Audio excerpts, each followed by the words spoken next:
So I'm going to talk a little bit about headphones and my experiences with them so far. And this should help somebody that's thinking about headphones. So the first is, if you want headphones, the very first thing you need to look at, ignoring 100% of everything else, other than style, okay, so other than style, is if they have a flat equalizer.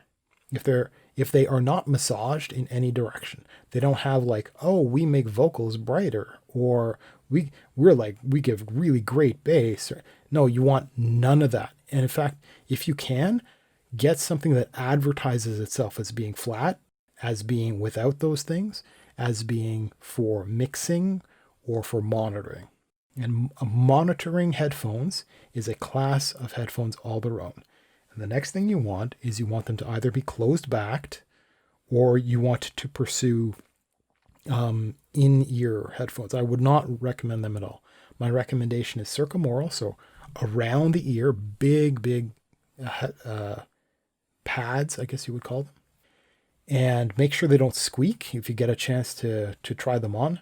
Don't just hold them in your hands and then like wiggle them around a little bit and go like, oh yeah, it creaks.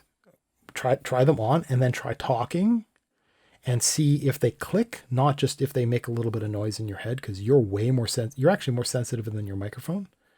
Now, if you're in a really restrictive environment, you definitely want to get silent headphones. You want to get headphones that do not fold, because every fold means there's a joint there, and every joint is another opportunity for a creak, even if you're not actively folding it. If it's on your head and you have little joints on the pads, and the pads can flip inside out, can turn, can fold up, all those little joints are an opportunity for, as your jaw moves, to jiggle things and to have a creak. So I learned that. I'm pleased so far with these particular headphones. The other is, I would have thought that I would want larger pads rather than on-ear pads. But if you're not doing voice work and you're not right up against the microphone, so you don't have any bleeding issues, any leaking out of the headphones back out into the microphone, so you get a feedback loop for doing monitoring, stuff like this, then get what's comfortable. If they are too big, then they rest too far on your jaw and they will move way too much. And that will contribute to creaking or moving. And it might not be picked up by the mic at all, but that tiny bit of movement against your skin can be quite annoying, quite distracting.